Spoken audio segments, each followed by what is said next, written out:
I actually went out and did a challenge. I did a 40-day challenge and had a film crew follow me. And I had a goal of taking $1,000, flying across the country. So I lost all my connections. I didn't get my team. I didn't get my employees. I got my smartphone and my car. And my goal was to make the average American income in 40 days, which was $40,000. And I wanted to show people not only how to do it, how to find those discounted properties, how to find your end buyer, how to negotiate, how to identify a seller that does want to sell for speed and convenience over price, how to have those conversations. And I wanted to document everything day by day. And I did. And I have it for free for you guys to watch. So you guys can watch it all the way through if you have any interest in understanding this. But I think what's most important besides the how is the belief.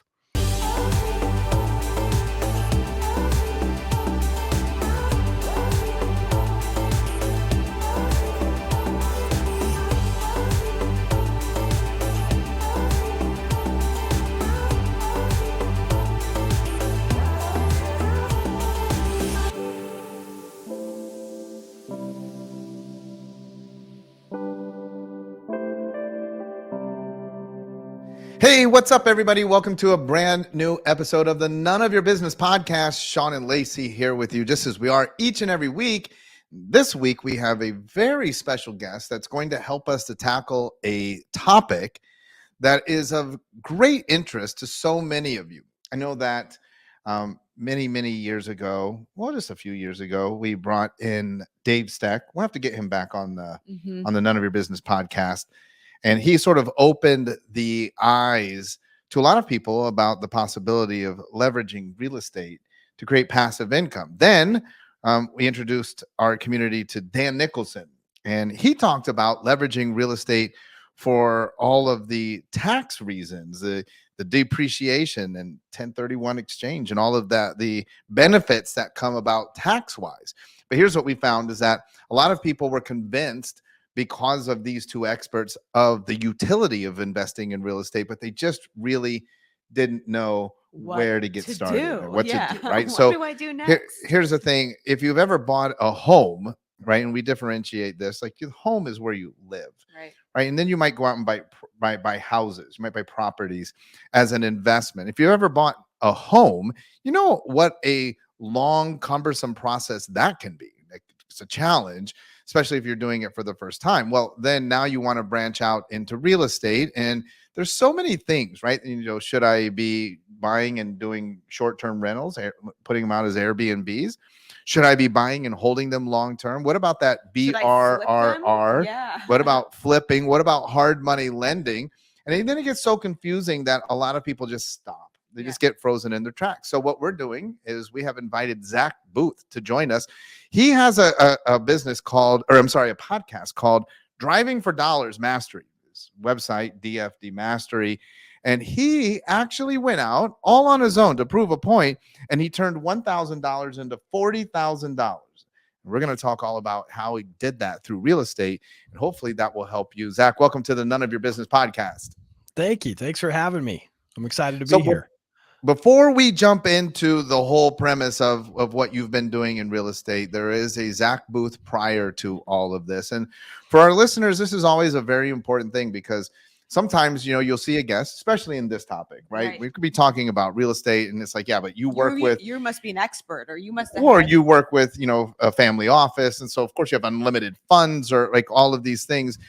How did you end up, what was your journey to have you end up where you are today? Well, really what got me there is I was sick of being broke. It was the pain of being broke is a huge motivator in life. It's there's nothing too special about me. I recognize that. I was 14 years old. I started working at 11. My father, was hard dude, raised by a Korean War vet, and really rough childhood, borrowed food from his neighbors to feed his younger siblings. His real father's an alcoholic and gambler. So my dad came from a very rough background, and it was my dad's way or the highway. And I have 3 brothers and 1 sister, and he wanted all of us to be independent people. He considered us adults at 16. cut me off financially at 16. I paid for my food and housing, and that was it after 16. And so, at 11 is the age that we started working. We did lawn mowing. So my dad had a full-time job, and so did my mom. And it was the family business. We'd mow lawns after work. And so I remember when I was 14, I was bothered. I was mowing lawns, these giant mansions. We didn't have a large house, very simple house. And I remember asking my dad, I was like, Dad, why are we broke? I finally got the courage. I was like, why do they have money and we don't? And he's like, son, I don't know. Ask my rich friend. And his rich friend's name was Clint. And he told me to read the book called Rich Dad, Poor Dad. And if you guys haven't read that book or listened to the book on audio, I highly suggest you do.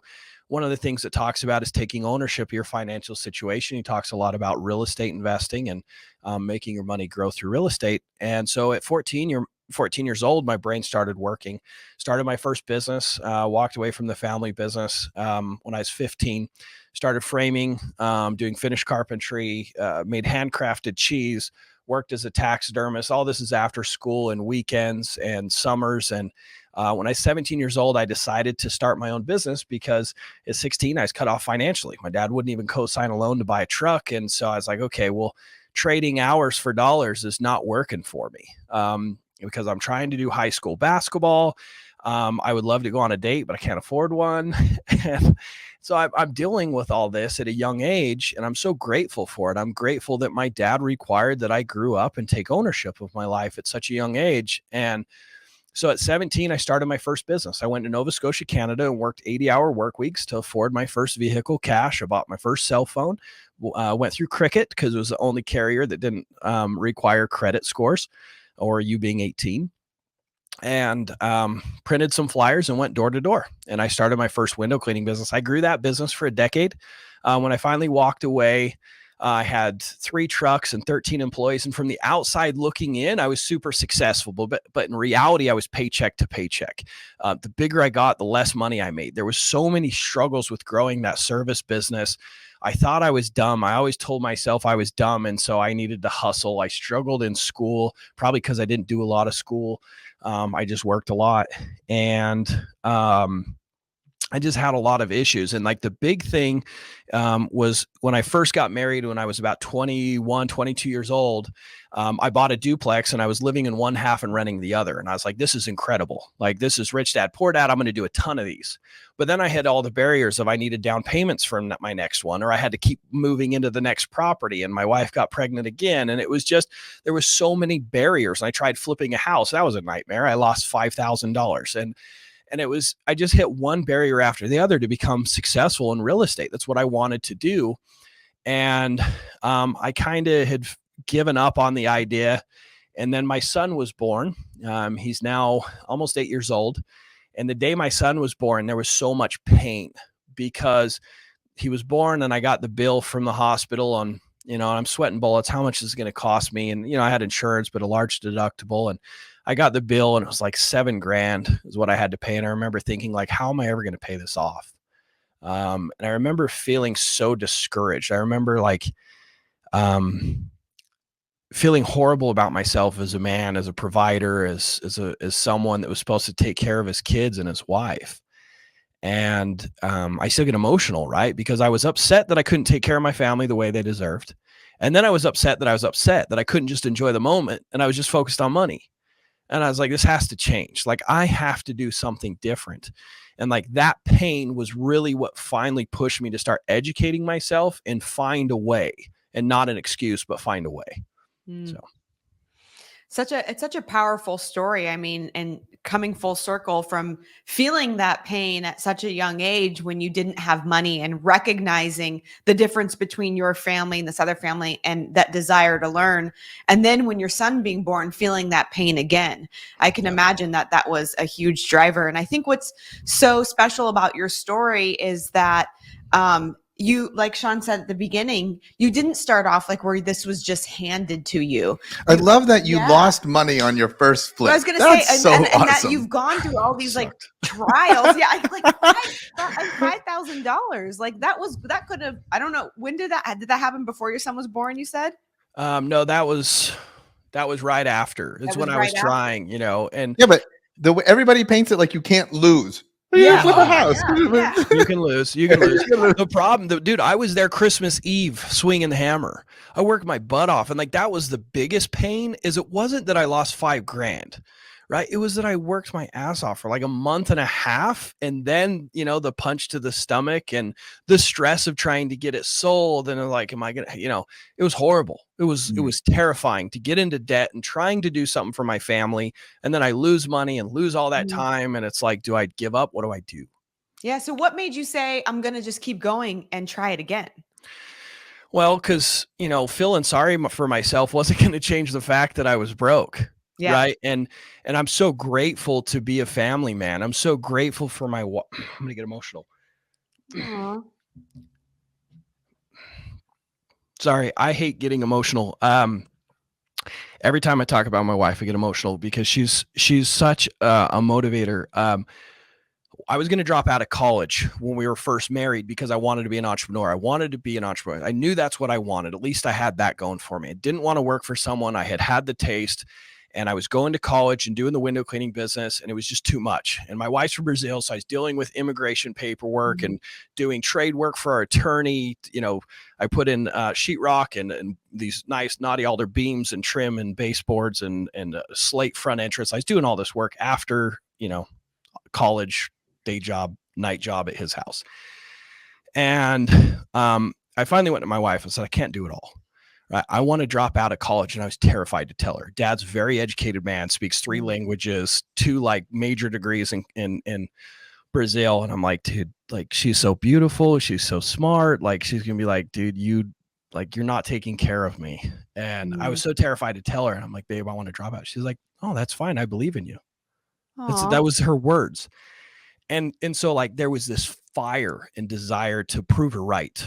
Yeah. Right. And so she always encouraged me. And so I've always had this massive amount of drive. From the time I was young, I've always had work ethic and like this competitiveness in me. But that love for my family has been even more of a driver for me than it ever could have been. Because I always tell this to people, the pain of not having the success has to outweigh the pain of doing the work, because becoming successful will require sacrifice. It will require you work when you don't want to. It'll require you don't go to bed early. It'll require you wake up early. It'll be painful. It will not be fun. There will be a season of hustle and there's no way around it. But you have to understand the pain of not having it will have to outweigh it, right? Because we're animals. We're gonna take the path of least resistance, right? So let's start unpacking how someone that is listening, because now we've established you have quite the compelling story. You didn't just wake up one day and your dad taught you real estate. Fall into real estate success. So we should listen to this guy. So let's start unpacking then, what you've learned and what you are sharing with the rest of the world relative to how they can get a start in real estate. Yeah. So I started washing windows and listening to podcasts just like this, right? And someone got on and mentioned something called real estate wholesaling. So what real estate wholesaling is you find someone that wants speed and convenience for their house over price. They essentially want a pawn shop. They know they can get more, but they're tired landlords. They inherited the property. Their crackhead brother lives in the back room and they don't want to deal with it, right? Like this kind of stuff happens often. And if you can find those people that want convenience over price, you can get properties at 50 to 40 cents on the dollar. And that's all fine and good if you have the money to buy them, right? I thought. But in this podcast, he talked about how you can take those discounted opportunities and not even buy them, but pass the opportunity on to a different investors for a finder's fee. And people are talking about making $100,000 a deal, right? And I can tell you this, my average deal in Utah is about $31,000 on passing on the opportunity. And I thought, aha, that's it. I can go work. I can go knock doors. I can cold call. I can work my butt off. I've been doing it for decades, right? I'm going to go and figure out how to find properties at massive discounts. And what that'll do is it'll put massive amounts of cash in my pocket. I'll be able to walk away from window cleaning. I'll take care of my family. But the best part is I'll be able to cherry pick the best discounted properties for buy and hold investing to take advantage of all of the benefits of real estate investing that I've been studying about. This is the entry to my success.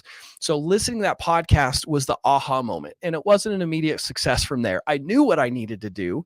I hired a mentor, complete waste of money. Worst mentor you could have.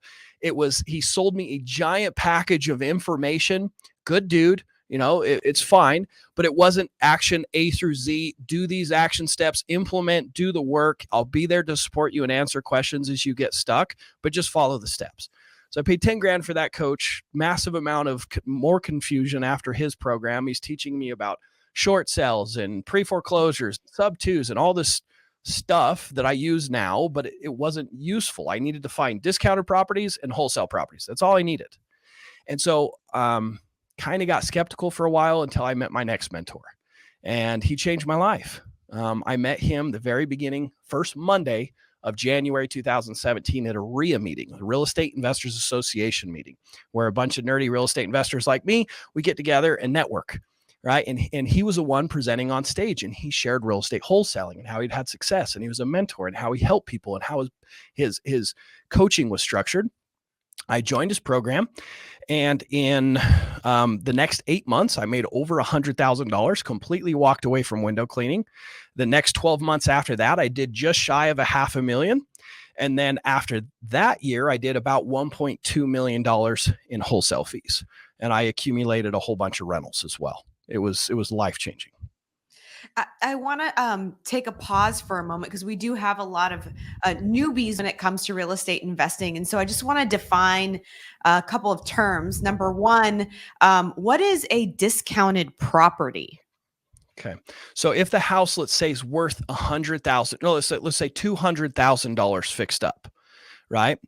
Well, if you can get it for $60,000 and it needs $20,000 in rehab, let's say you buy the house for 60, you put $20,000 in rehab, and then you have to pay the real estate agent and everything else to sell it for you. You'll be all in at 100,000. That's your cost. You could turn around and sell it for 200. You just made 100,000. So when I say deeply discounted property or properties at 30, 40 cents on the dollar, that's what I'm talking about.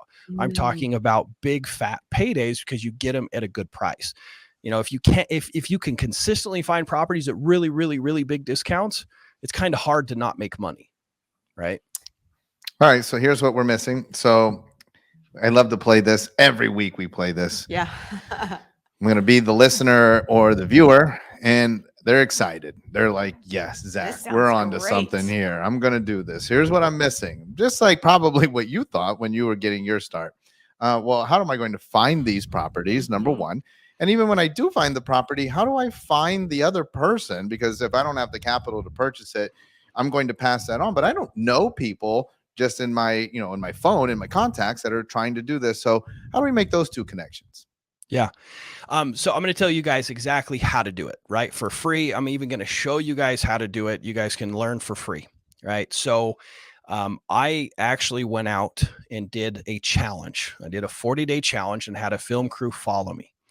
And I had a goal of taking $1,000, flying across the country. So I lost all my connections. I didn't get my team. I didn't get my employees. I got my smartphone and my car. And my goal was to make the average American income in 40 days, which was $40,000. And I wanted to show people not only how to do it, how to find those discounted properties, how to find your end buyer, how to negotiate, how to identify a seller that does want to sell for speed and convenience over price, how to have those conversations. And I wanted to document everything day by day. And I did, and I have it for free for you guys to watch. So you guys can watch it all the way through if you have any interest in understanding this. But I think what's most important besides the how is the belief. Because I remember when I first learned about wholesaling, I had a massive amount of disbelief, because why in the crap would someone sell their house for half of what they could get for it if they did the work and fixed it up? Because my thought I would never do that. I would try and squeeze as much out of that lemon as possible. And so I was a major skeptic. And if you don't have a massive amount of belief that it's possible, you're not going to roll up your sleeves and sacrifice hours and hours and put money into marketing and try and find discounted properties if you don't believe it's possible. If you don't believe it's possible, you won't ever take action and work your butt off. If you don't ever work your butt off, you won't have results, and you won't have that confidence and spiral upwards and have more and more success. Right. And so I did this 40-day challenge, not just to teach you guys how, but to give you the belief and faith in yourself. So you can see Goober Zack out there doing the work. Yes, I have a work ethic, but I'm not the smartest guy. I'm not the funniest guy. Like, I'm just a regular dude. I really am. Right. And my wife probably thinks I'm really great, but I don't know how I convinced her that I'm anything different. Right. So you guys can really do this, and you guys can watch how it's possible. So you got to go to DFD Mastery. That's driving for dollars. D as in dog, dfdmastery.com. That's where you can access the videos that Zack is talking about, and you can actually see. The dfdmastery.com is just my main website. There's a special link to get access just to the videos. So it's dfdmastery.com/40 in 40. 40 right? and 40. 40 and 40. Yep. 40 and 40. And I think everybody's going to want to jump on that. But of course, as he's saying that you have to have the right mindset in order to start tackling these things. So just, I want to come back to that, but I want to paint the end picture. So you get through all of this, you get your mentors, you start this process, you obviously get this wholesaling down. But where are you now? What does life look like? What are you doing in real estate these days? Yeah, so my real estate investing business, we're going to probably do over $2 million this year. We're going to do about 36 fix and flips where we actually buy, hold, and clean them up and sell them. We're going to do around 60 traditional wholesale deals, and I should increase my net worth by buying rentals and a few other things by over $1 million this year, right? So that's my core business. I spend no more than 4 hours a week in that business personally. I look at my financials. I have people that negotiate my deals. I look at do all my marketing, put all my financials together, my bookkeeper. Right? I've automated that business. I spend all of my time doing things like this, right? My YouTube channel, I do 2 YouTube videos, 2 podcasts, 2 other people's podcasts. I do 5 TikToks, 3 Instagram reels, 2 emails every single week. Right. And why do I do that? Right. Most people are like, why in the heck would you do that? If you're making so much money in your real estate business, why do you do this? Why do you teach it? And why do you have people pay you to coach them? Why do you do that? Right. It's completely legitimate. Right. I'm going to tell you guys this. I lost a ton of money by becoming a real estate coach because I took my focus off of what was important to me. I went from $1.2 million one year to $700,000 the next year and lost $8,000 that year as a coach in my coaching business. Why did I do that? Right. So here we go. The year that I did just shy of $500,000, 2018. At the end of that year, I'm pinching myself. I went to the bank. I wrote a $50,000 check, paid off my vehicle. I took my wife to Hawaii. She got to go be in Brazil for a month with her family. And so did I. I took a whole month off. And I was having my cake and I was eating it too. I was so, so grateful. I couldn't believe I was where I was at. But towards the end of the year, I start prepping for my new goals for 2019. I had a friend invite me to do a self-help journal called Living Your Best Year Ever. And I said, yes, let's do it. And what it is it's a journal. You keep track of day to day working on your goals for the year. But the first 100 pages of this journal is basically a book that helps you prepare to make 3 big goals and what you need to do and who you need to be to accomplish those goals. So one of the things it taught is whatever your goals are, you have to give what you want to receive. So if you want money, you give money. If you want love, you give love. Right. And so one of my goals was a financial goal. I wanted to do $1 million in my wholesale business that year. And I honestly had no idea how. I was shocked I had done just shy of $500,000. But I wanted to take the teaching serious. If I set a goal of $1 million, I had to give away $1 million, which is kind of counterintuitive. Right? I didn't have $1 million sitting around just to give away. Frankly, I didn't want to give it. And I'm trying to take this thing serious. I like the concept. I liked what it said in the book. I was like, that's pretty cool. If I could help someone and really help them. Plus, I didn't like the idea of giving someone $1 million because it's like giving someone a fish and not a fishing pole, right? It wouldn't really serve them or help them, right? How many people win the lottery and file bankruptcy 2 years later? They're worse off because they won the lottery. So I'm like, got this like inner turmoil of like, how do I do this and do this properly? Talked to my wife about it. And we decided, why don't we find 10 people that are already doing real estate wholesaling, but struggling to get deals? Why don't I teach them the marketing system that I use to make $500,000? If I could get 10 people to just implement that marketing system and teach them what I was doing, I could easily put $1 million in their businesses and really make a difference in their lives and their business, and give them a fishing pole as well. And so I was like, all right, that's it. That's what we're going to do. And so I went to my mentor, Tom, and I was like, brother, like, I want to do this. I want to put $1 million in 10 people's pockets. Will you help me find some students that'll implement? And he said, first of all, you can't coach them for free or they won't take you serious. So he helped me get my 10 students, and I started teaching them. And the craziest thing ever happened. The more I taught, the more I learned. The more I realized how many mistakes I was making in my business. I'll give you one simple mistake. I was sending postcards to potential sellers, right? And on the phone, there was a tracking phone number, and I said, text or call if you'd like an offer. And one of my students asked me, Zach, when you put these tracking phone numbers, how do you know that you're receiving the text messages? Because I'm only receiving the phone calls, not the text message. Started scratching my head. I was like, man, I haven't received a text message in over a year. Right. And I left hundreds and hundreds of thousands of dollars, probably like 300 grand in leads the previous year because I didn't do one little tiny thing correctly. And that's just one of many mistakes that I was making in my own business that I discovered and learned from teaching other people. But beyond going from $500,000 to 1.2 million that year in my wholesaling business because of teaching, and I learned more than I ever would have learned by just paying a coach. And, but more important and more special to me is the fulfillment that I found. Every other business and everything that I had ever done was all about making money to take care of my needs and my family's needs. And I finally found something that was a calling, something that I found purpose, something that gave me complete fulfillment and joy. And it was serving and helping other people have financial success, and watching their joy of being broke and not being able to take care of their families, to being able to take care of and serve and help their families and their communities. And, you know, one of my very first students, Michael McLeish, he texted me last September, 2 years after I coached him. He said, Zach, congratulations. I myself have now made over $1 million from what you taught me. He knew that was my goal with Original 10. He was my very first student. Right. Scott Dallinger, his very first deal, over 113 grand on one assignment fee, meaning he found a discounted property, sold the opportunity for $113,000.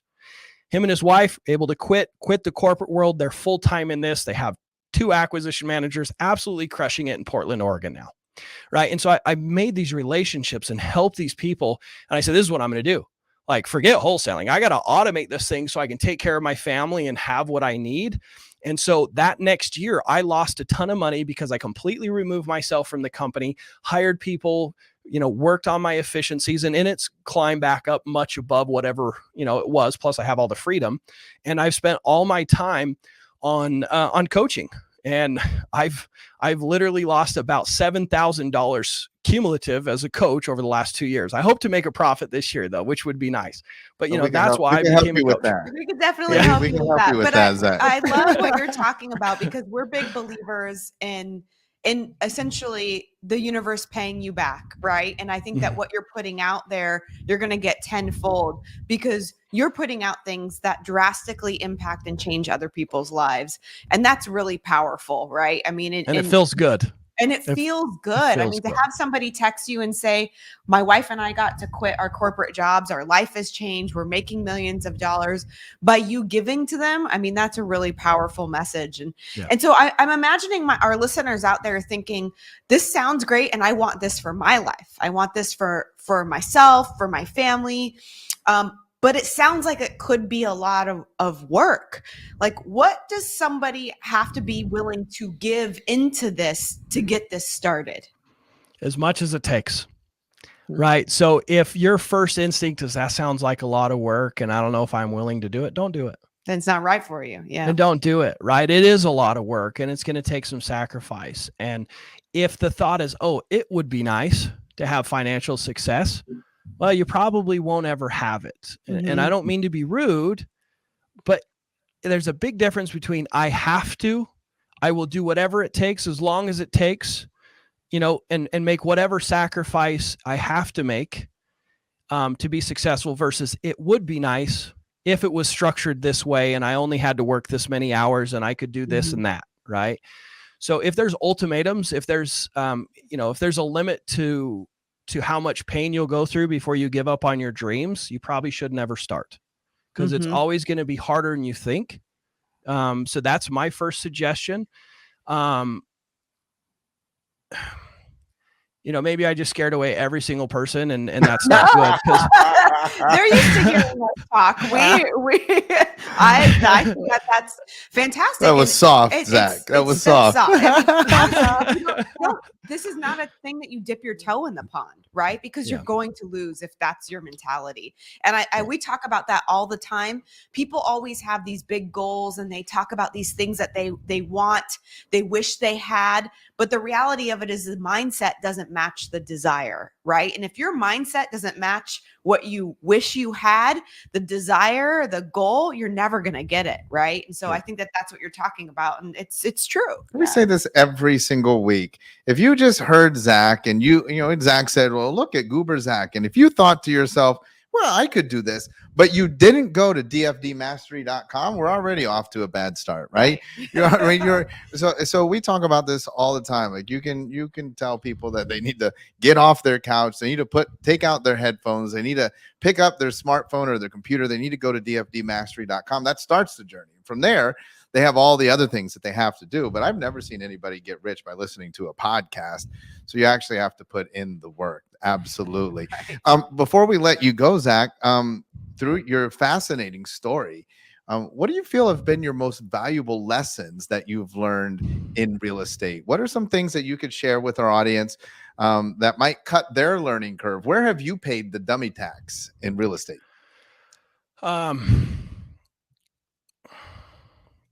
There's a couple things. The first one I would say is trying to learn it on my own and make all the mistakes myself. Right. I would find a mentor. Right. So first identify exactly what you're trying to accomplish. Right. Like if you're trying to do giant multifamily syndications, like giant multifamily deals where you're doing 200 unit apartment buildings or bigger, and you're trying to make $1 million profit or more per deal. Right. Find a coach that's what they do and that's what they coach. Or, that's not me, right? I teach wholesaling. I teach how to find properties using driving for dollars, right? If you want to get into wholesaling, I really don't believe there's a better coach than me that is more invested in his students than me, right?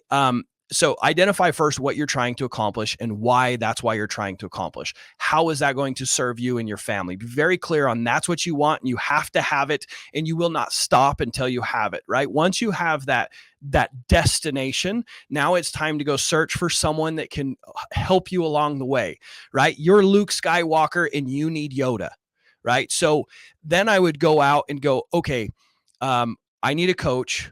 This is the filter you go by. I've spent hundreds of thousands of dollars in coaching for me to be successful in all the things that I've pursued over the last 10 years of my life. And I found there's great coaches and there's horrible coaches that are not worth a dime. And this is the filter I go by. First, are they doing exactly what I'm trying to accomplish?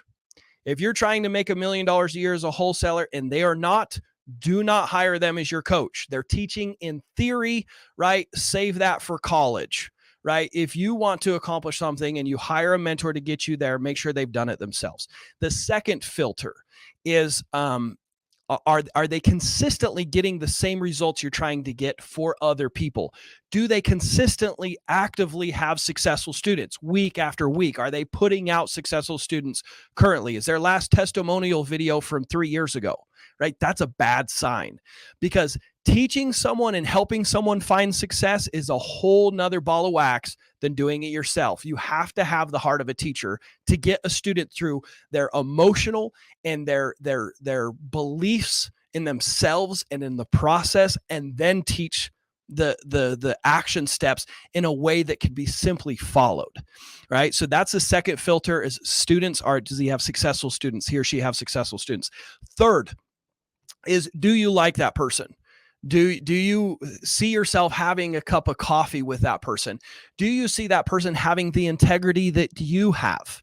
If the answer is no, then don't go with them. Because if they at any point ask you to do something that's not in alignment with your core values, you will fail because you're not following their action steps. So those are the three filters I go by. The first thing I would have done, going back, to answer your questions, I would have hired a mentor, and I would have hired the right mentor off that filter. And then the other thing is, I would say, to believe that it's possible. Most people don't find success because they have a limiting belief in themselves. They have a lack of self-confidence. And I had that. I told myself all the time that I was stupid, so I had to hustle. And that was the only way I'd ever find success. And I hustled and I worked and I worked, and I didn't get ahead. And it wasn't until I started educating myself and believing in myself that I was smart enough to retain that I started having that exponential growth, because now I took intelligent action with a lot of action. And so Tony Robbins helped me overcome those limiting beliefs. And I will always love that man because of what he did. He doesn't know who I am, I know, but I know who he is, right? And what he did for me. And he talks about the cycle of success, right? That if you don't start out with a massive amount of belief, you won't give massive action. You don't give massive action. You have crappy results, and you say, see, I knew I was not capable, and you spiral downwards in life. The opposite is true. If you believe 100% and have that conviction and give 110%, you'll get results. You say, see, I knew I could do it. And then you'll do the next thing and the next goal, and you'll propel forward in life. And people will be like, we always knew he's destined for greatness. It's like BS, right? My teacher said I was horrible, right? In school. You see all these successful people talk about all the people that doubted them because they were worthy of being doubted at some point, right? But they continued to propel forward in life. And so those would be probably the two things: believe in yourself. And that's why I did the 40-day challenge. Is I, more than anything, besides the action steps and what you do and how hard it is and how much work it is, I wanted you to see that. But I wanted you to have belief. I wanted to give you guys that gift. Super awesome, Zack. You're absolutely killing it. And the world appreciates your contribution for helping them to learn this and not have to pay such a big dummy tax, as Dave Meltzer calls it, and reinvent the wheel on something that you've done. And you're so graciously teaching others. It would be very easy for you to just take what you've learned and just hold it to yourself and capitalize on it and make a ton of money. The website is dfdmastery.com. You can go to dfdmastery.com, or you can add /40 and 40. You could check out the video where you can see exactly how Zack did this. In 40 days, he took $1,000 and turned it into $40,000. But like he said, it wasn't like he had a magic box. You actually turned it into more, didn't you? Yeah, I actually, my goal was 40, but I actually did 93,000 profit. 93. I actually picked up 2 rentals as well. If I turned around and sold them, I'd make another 110 grand profit. So I did really well. Yeah, really well. Not a bad 40 days. That's not a bad 40 days. For old Zack. I think a lot of people would love those days. Yeah. Zack, thank you so much. We're going to have to plug in with you. I'd love to get you to collaborate with a few of the groups that we have, maybe share your knowledge there as well. You have a wonderful gift, and thank you for sharing that with the listeners of the None of Your Business podcast. Thanks for having me. Thank you, everyone. If you're still listening to my ramblings, thank you. All right, everybody. We're still listening, and we're here. So thank you so much for tuning in to yet again another episode of the None of Your Business podcast. We'll be back again next week. Brand new guests, new stories, new adventures, teaching you new things to help you to reach more people, make a bigger impact, and to create the lifestyle that you deserve. See you next week.